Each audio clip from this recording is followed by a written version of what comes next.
Hey my lovelies paratha, आज कैसे हैं आप लोग। आई होप आप सभी अच्छे होंगे, स्वस्थ होंगे और मेरी स्टोरी लाइन को एंजॉय कर रहे होंगे। तो जो कोई भी मेरे चैनल पे नए आ रहे हो, प्लीज़ मेरे चैनल को लाइक शेयर सब्सक्राइब करना मत भूलिएगा। और अगर आप लोगों को मेरी स्टोरी लाइन उसके प्लॉट्स अच्छे लगते हैं तो प्लीज़ मुझे कमेंट्स करके अप्रिसिएट करना भी मत भूलिएगा। तो जैसा कि लास्ट पार्ट में हमने देखा था, सियांग गुसू जाता है वहाँ से चश्मे का पानी लाने के लिए जो हीलर पॉन्ड का था, और वांग जी फ्लैशबैक को याद कर रहा था कि कैसे कैसे वो विंग के पीछे गया था और उसके अंदर कोई सोल तो एंटर हुई थी जो वांग जी पता नहीं लगा पा रहा था, और वो ये सभी चीज़ें सोच रहा था। अब कुछ घंटे बाद सियांग भागता हुआ आता और कहता है, मास्टर वी, ये देखिए मैंने मैंने बना लिया है ये औषधि। विंग उसे देखते हुए कहता है, ग्रेट, बहुत अच्छा काम किया तुमने सियांग, तुम सच में वाकई में काबिल तारीफ़ हो और मेरे शिष्य बनने योग्य हो। सियांग बहुत बड़ा खुश हो रहा था। वो कहता, इतनी भी तारीफ़ मत कीजिए। तो विंग कहता, अब चलो जल्दी से हम चलते हैं सेकंड प्रिंस के पास। तो मास्टर वी ऐसे करके ना सियांग आवाज़ लगाते हुए विंग को रोकता है। विंग रुक जाता है, कहता, हाँ क्या, अब क्या हो गया, चलो ना। सियांग उसके पास आते हुए दवाई की बोतल अपने हाथ में लेते हुए कहता है, अगर आप गए तो आपको पता है ना, आपको देखकर ही सेकंड प्रिंस बहुत ज़्यादा गुस्सा हो जाते हैं, और अगर आप उन्हें दवाई देंगे तो क्या पता वो दवाई लगाए भी ना और फेंक भी दे। अरे ऐसा भी तो हो सकता है ना कि वो आपके सामने में इस शीशी को तोड़ दे, तो फिर आपका दिल भी उसी तरह से चूर चूर हो जाएगा ना मास्टर वे। तो आप यहाँ रहिए, आप बाद में मिलने जाइएगा, मैं दे के आता हूँ। विंग कहता, पर मैं। फिर केसी आते हुए कहती, ये काला मोटा सांप सही तो बोल रहा है। सीएम कहता, तुम। तो केसिया कहती, मास्टर वे आपको पता, आई मीन राजकुमार वे आपको पता है ना, अगर आप गए वो आपको देखते ही भड़क जाते हैं, जैसे लाल सांड को कोई कोई काले सांड को कोई लाल कपड़ा दिखा रहा हो, वो आपको देखकर ऐसे ही भड़क जाते हैं। अगर सियांग गया तो ठीक है ना, वो दवाई ले लेंगे, हील हो जाएंगे, बाद में आप जाके हाल चाल पूछ लीजिएगा और हम भी चलेंगे साथ में आपके। विंग कहता, ठीक है जाओ तुम दोनों। इतना बोल करके सियांग वहाँ से चला जाता है और केसिया विंग के पास ही रह जाता है। विंग कहता है, अब मुझे भूख लग रही है सच में, मैंने उस वक्त भी कुछ नहीं खाया, केसिया मेरे लिए कुछ लाओ ना। केसिया कहती, अभी लाई। फिर इतना बोल करके वो किचन चली जाती है विंग के लिए डम्पलिंग्स लाने के लिए। उधर हमारा सियांग आता है, द्वारपाल को बोलता है जो वहाँ पे प्रहरी था उसको कि दरवाज़ा ओपन करो, हमें अंदर जाना है। इतना बोल देता है तो वो अंदर चला जाता है। हमारे हांगन जून जो कि अपने दोनों हैंड को पीछे ऐसे एक दूसरे के साथ इंटैंगल किए हुए खड़े थे, सबसे पहले तो सियांग आता है और ग्रीट करते हुए कहता है, सेकेंड प्रिंस, ये औषधि मास्टर वे ने आपके लिए पहुंचाई है। जो हमारा वांगजी था वो उसकी तरफ मोड़ते हुए कहता है, तुम्हारी इतनी ज़रूरत कि तुम उसके दिए हुए औषधि को लेकर के हमारे पास आओ। हाँ तुम्हें पता है ना, मुझे उसका नाम भी नहीं सुनना है, सो जाओ यहाँ से। सियांग आराम से जा कर के और बेड पे बैठ जाता है और कहता है, मुझे लगा ही था आप ऐसे ही कुछ करेंगे। आपको पता है आपके अंदर जो सिफू का सोल है, हाँ आपको उससे बाहर नहीं आना। वैसे मैं उपाय बता सकता हूँ, पर उसके बदले में आपको ये दवाई लेनी होगी। हांगजन कहता है, क्या क्या कह रहे हो तुम। तो हमारा सियांग कहता है बात को गोल गोल घुमाते हुए, मैंने कहा आपके अंदर जो सोल है, जो आपको पॉजेस्ट करके रखी हुई है और आपके ऊपर कभी कभी हावी भी हो जाती है, मैं उससे छुटकारा दिलाने के लिए उपाय बता सकता हूँ। तो आपको ये दवाई लेनी है। तो वांग जी कहता, लेनी है, अब बताओ मुझे। फिर हमारा जो सियांग था वो दवाई दे देता और कहता, इसे अभी जस्ट लीजिए। वांग जी वो बॉटल खोलता है, उसमें 2 ही टैबलेट था, मतलब गोल टाइप का गोली था। एक वांग जी उसी के सामने मुंह में ले लेता है और वो अपने कुनियान बैग में डाल लेता है उसको। उसके बाद कहता है, अब खुश, अब बताओ मुझे। तो सियांग आराम से टोकरी में से फल को उठाते हुए, 2 फल को उठाते हुए, एक को दांत लेके चबा रहा था और एक को खेलते हुए कहता है, आपको मास्टर वे से शादी करनी होगी।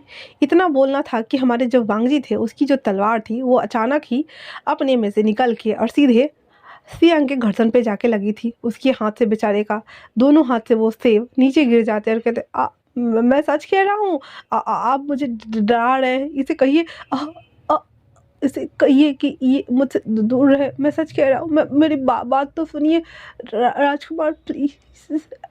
ऐसा बोल रहा था। तो फिर वांग जी अपनी स्पिरिचुअल पावर से उस तलवार को वहाँ से हटाता और कहता है, जल्दी बोलो। सियांग कहता है, देखिए जब भी मास्टर भी आपके करीब होते हैं तो आपकी जो सोल बॉडी होती है वो आपके ऊपर हावी होती है, और उस सिफू के सोल बॉडी से, आई मीन कि वो जो सोल आपको जो पोजेस्ट किए हुए है उसकी बॉडी से वो लड़ता है, और कभी कभार ही वो आप पे हावी हो पाता है, नहीं तो नहीं। और दूसरी बात ये कि हमारे मास्टर वे ही उसे कंट्रोल कर सकते हैं और कोई भी नहीं।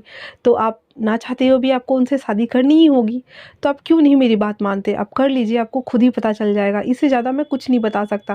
लेकिन हाँ, आपकी हर मर्ज़ की दवा ओनली फॉर मास्टर वे है। इतना बोल करके सियंग वहाँ ग्रीड करता, और 9-2-11 2 सेकंड में होता है, क्योंकि उन्हें हंगमा उनकी तलवार से मार थोड़ी खानी थी। बाहर आते हुए कहता है, "हुँ, बच गया, वरना आज आज तो मेरे गर्दन ही कट गए होते, मैं तो हलाल हो गया होता।" इतना बोल करके वो भागते हुए आता है और कहता है, मास्टर भी मैंने आपका काम कर दिया। विंग और केसिया दोनों भाग के आते हैं, कहते, तुम इस तरह से हाफ क्यों रहे हो? तो हमारा सियंग कहता है, मत पूछिए मैं क्यों भाग रहा हूँ। पानी पानी पानी। केसिया दौड़ के आती है, कहते, ये लो काला मोटा सांप वही का, पक्का तुमने कोई कांड किया होगा। पहले तो सबसे पहले हमारा सियंग पानी पीता है, और वो लोटा केसिया के माथे पे पलटते हुए कहता है, हाँ हमेशा मैं ही काउंट करता हूँ क्या? कुछ भी, मैं तो उन्हें समझा रहा था, वो बेकार में ही गुस्सा होगा। विंग कहता, मुझे पता ही था, वो नक चढ़ा कहीं का, उसके नाक पे हमेशा गुस्सा चढ़ा ही रहता है, अकरू इंसान कहीं का।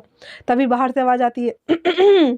इतना सुनना था कि विंग, सियांग और केसिया तीनों पलट के मुंह फाड़े बाहर देखते हैं, जहाँ पे वांग जी गेट के बाहर खड़ा था और तीनों की बकवास बातें सुन रहा था, क्योंकि विंग, केसिया और सियांग तीनों गेट के पास ही खड़े थे अंदर तरफ से। उसके बाद कहता है, उसके बाद सियांग और केसिया दोनों को विंग बोलता है, तुम दोनों अभी भागो यहाँ से, इशारा करके। वो दोनों वहाँ से वो करते हुए सीधे 9-2-11 होते हैं। उसके बाद विंग, आइए अंदर आइए आप राजकुमार, आइए, इतना बोल करके वो अंदर आता है, और ऐसे ऐसे कर रहा था, मतलब अपने हाथों को पीछे कर रहा था, अपने बाल को खुजा रहा था। वांग जी वहाँ आते हुए कहता है, तो तुम्हें पता है कि तुम मुझसे शादी करने वाले हो? विंग तो पहले शौक, और वो कहता है, मेरे पापा ने और आपके आपके मास्टर ने तो कहा था ना कि हम दोनों शादी करने वाले हैं। वांग जी कहता, ठीक है, तो हम शादी करते हैं। विंग बहुत खुश हो रहा था, लेकिन अगले ही पल वांग जी कहता है, लेकिन सिर्फ नाम के लिए, मैं तुम्हें कभी भी अपना ओमेगा घोषित नहीं करूँगा, नहीं मानूंगा। तुम मेरे पत्नी हो सकते हो, तुम सब कुछ कर सकते हो, तुम वहाँ के सारे कार्यभार संभाल सकते हो, जो मन में वो कर सकते हो, बट मैं तुम्हें दिल से कभी नहीं अपनाऊंगा। अगर तुम्हें मंजूर है तो तुम फिर सोचना इस बारे में, नहीं तो कोई बात नहीं, तुम अभी भी मना कर सकते हो। वांग जी इतना बोल करके सीधे वहाँ से निकल जाता है। विंग, जिसको अच्छा लग रहा था अभी कि वो हांगनजून से शादी करेगा, अब उसको अंदर से रोना आ रहा था बहुत बुरी तरीके से। उसका दिल फटा जा रहा था। क्या सच में, मतलब इनकी शादी ओनली फॉर नाम की होने वाली है? मतलब अभी तक वांग जी उसे ज़रा सा भी पसंद नहीं करते हैं। ये सारी बातें सोच करके विंग वहाँ पे बैठ जाता है, और बाहर जाते हुए हांगनजून को देख रहा था, जो किसी फैरी से कम नहीं लग रहा था। जिस तरह से उसके कपड़ों के आस्तीन हवा में लहरा रहे थे, बाल हवा से बातें कर रही थी, और हवा उन बालों को छूकर गुजर रही थी। वो सभी थिंग्स विंग नोटिस कर रहा था तब तक, जब तक कि वांग जी पूरी तरीके से उनके सामने से ओझल नहीं हो गया। विंग कहता है, ना नाम की शादी, बेनाम रिश्ता, मुझे मुझे क्या करनी चाहिए? ये सब क्या हो रहा है? मुझे पता क्यों नहीं चल रहा है? आखिर मेरी दुनिया इतनी उल्टी पुल्टी क्यों हो रही है? क्या मुझे सच में शादी करनी चाहिए उनसे या नहीं? बहुत सारी बातें विंग के दिमाग में एक साथ आ रही थी, और उसकी आंखों से आंसू उसके चिक्स पे होते हुए नीचे जा रहे थे।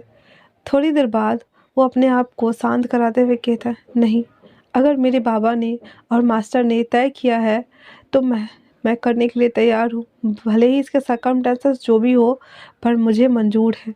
इतना बोल करके और वो शीशे के सामने आके खड़ा होता है, अपने आंसुओं को जो बह रहा था उसे साफ करते हुए कहता है, आज से तुम खुद को तैयार कर लो एक ऐसे बेनाम रिश्ते के लिए, जहाँ पे तुम्हारा जांगफू तो होगा, बट वो सिर्फ नाम का होगा, तुम्हारा नहीं होगा। विंग, इतना बोल करके विंग अपने आप को आईना में देखता है और खुद को सजाना संवारना शुरू कर देता है, ताकि इस बहाने ही सही वांगजी उसे देखे और पसंद तो करे। ऐसे करते हुए 2 दिन बीत गया था। विंग उस दिन के बाद पूरी तरीके से शांत हो गया था, मानो उसके अंदर की सोल बॉडी मर गई हो। वो हर किसी की बात सुनता, सबकी मदद करता और सियांग और केसिया से ज़्यादा मस्ती मजाक भी नहीं करता। कुछ भी नहीं, जैसे उसे अभ्यास क्षेत्र में सिखाने को बोला जाता वो करता, वो सभी चीज़ें कर रहा था। जियांग जेंग, मैडम यू, जियांग फिमिया अचानक से विंग के आए इस बदलते व्यवहार को देख करके थोड़ा अजीब लग रहा था। इतना ही नहीं, लैन सिचेन और लैन किरेन भी नोटिस कर रहे थे कि विंग अचानक से शांत हो गया है। इवन वांगजी भी देख पा रहा था कि वो हंसता मुस्कुराता चेहरा, बदमाशी करता हुआ चेहरा और खासकर वो वांगजी को टीच किया करता था कभी न कभी किसी न किसी बहाने से कुछ भी बोल करके। इन 2 दिनों में विंग ने वांगजी को एक बार भी परेशान नहीं किया था। वांगजी उन सभी चीज़ों को नोटिस कर रहा था और न जाने क्यों वो मिस भी कर रहा था। वो अपने बरामदे से खड़ा होकर के विंग को देख रहा था कि किस तरह वो अभ्यास क्षेत्र में सभी बच्चों को और वहाँ के कुछ डिसिपल्स को वो कैसे तीरंदाजी करना सिखा रहा है, कैसे हाथों को ऊपर रखकर सीधा रखकर, कैसे दिशा को देखकर अपने सांसों को नियंत्रित करके तीर चलाना चाहिए, वो सभी थिंग्स बता रहा है। वांगजी बड़ी गौर से उसे देख रहा था। विंग की एक नज़र वांगजी पर जाती है, जो कि वहाँ पे गॉड की तरह खड़ा था पूरे वाइट रोब में। पर विंग उन्हें देखकर अनदेखा करता है और वापस से उन सभी लोगों को तीरंदाजी करना सिखा दिया जाता है। आज शाम के टाइम में सारे लोग बैठे हुए थे, भोजन कर रहे थे, वांगजी भी बैठा हुआ था। तभी मास्टर लैन कहते हैं, कल कल के दिन तुम्हारे और सीचन दोनों की शादी है वांगजी। वांगजी जो खा रहा था वो चॉपस्टिक रखते हुए कहता है, जी अंकल। इतना बोल करके वो वापस से अपना चॉपस्टिक लेके खाना शुरू कर देता है। सभी लोग शौक थे, क्या वांगजी कोई आर्ग्यू नहीं कर रहा कि उसे शादी नहीं करनी, बल्कि वो उल्टा मान गया है क्या सच में? उसके बाद सभी लोग खाते हैं। विंग के माथे पे उसकी माँ हाथ फिराते हुए कहती है, कल तुम दोनों हम दोनों को छोड़ के चले जाओगे, क्या तुम्हें मेरी याद आएगी? विंग को लिटरली अभी बहुत ज़्यादा रोना आ रहा था अंदर से, बट वो कहता, माँ जब मैं चला जाऊंगा तो आप मुझसे मिलने आ सकते हो ना, इसमें क्या? इतना बोल करके और वो अपने में से मीट का पीस उसकी माँ के बॉल में डालता और कहता है, ये लीजिए, ये खाइए। मेरे जाने के बाद आप मुझे ज़्यादा मिस नहीं करेंगी और बाकी सारे बच्चों का ध्यान तो रखना है आपको ना। मैडम यू को भी आंसू आ रहे थे, पर वो अपने आंसू को होल्ड करते हुए विंग के बालों पे किस करते और कहते, मेरा प्यारा बच्चा। इतना बोलकर सभी लोग भोजन करते हैं। खाना वाना खा चुकने के बाद विंग अपने रूम में बैठा हुआ था, तभी वहाँ जियांगजेंग आता है। तो केसिया और सियांग दोनों बो करके वहाँ से चले जाते हैं। जियांगजेंग उसके बगल में आकर के अपनी कोहनी से उसके कोहनी को मारते हुए कहता है, तुम्हारे दिमाग में क्या चल रहा है विंग? विंग कहता है, मैं तुम्हारा बड़ा भाई हूँ, भूलो मत।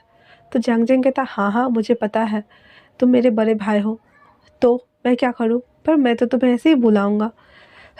पर ये छोड़ो, मुझे ये बताओ कि तुम्हारे दिमाग में क्या चल रहा है? तुम तो शादी नहीं करना चाहते थे ना उस हांगनजुन से, फिर अचानक से ऐसा क्या हो गया?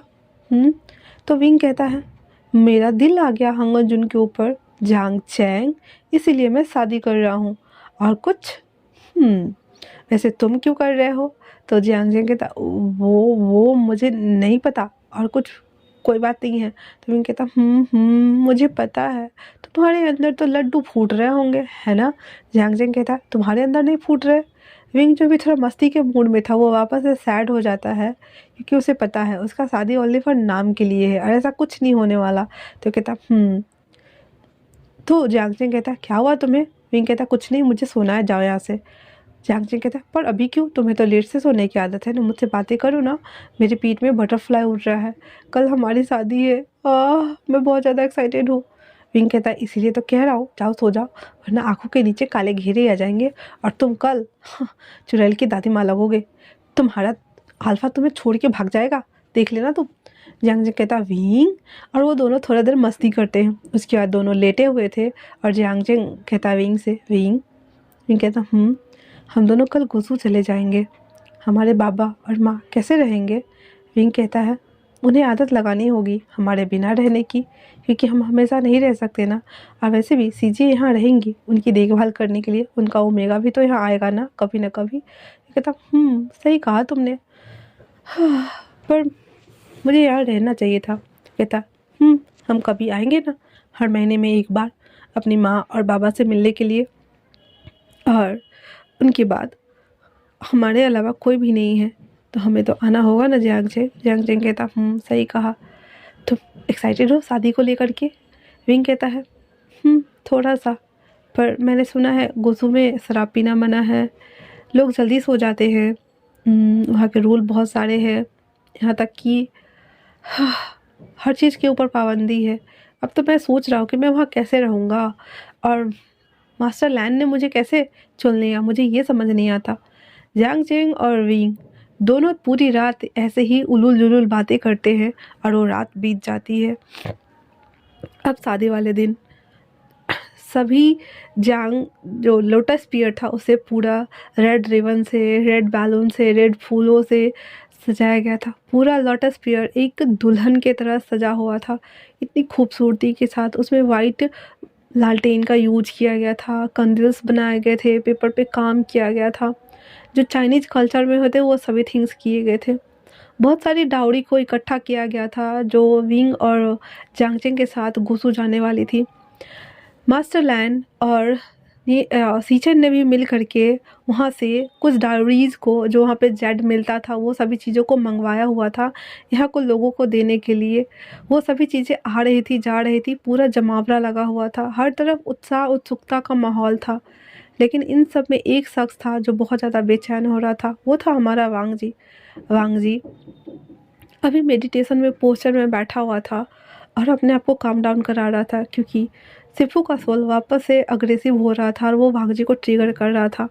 वांग जी उसे अजीब लग रहा था, वो उसको अंदर गुस्सा बढ़ता जा रहा था। वो ओनली फॉर अपने माइंड को काम डाउन करा रहा था, पर ऐसा कुछ नहीं हो रहा था, कुछ भी नहीं हो रहा था। उसे बहुत बहुत गुस्सा आ रहा था और वो बस शांति के लिए मंत्र चैंट कर रहा था। ऐसे करते करते लगभग 2 घंटा बीत चुका था, पर वांग जी अभी तक शांत नहीं हुआ था। डोर पर नॉक होती है, और जैसे ही नॉक होती है वांग जी अपनी आंखें खोलकर डोर की ओर देखता है। तो आज के लिए इतना ही। कैसा लगा आप लोगों को ये पार्ट मुझे कमेंट्स करके ज़रूर बताइएगा। तब तक के लिए थैंक्स फॉर वॉचिंग।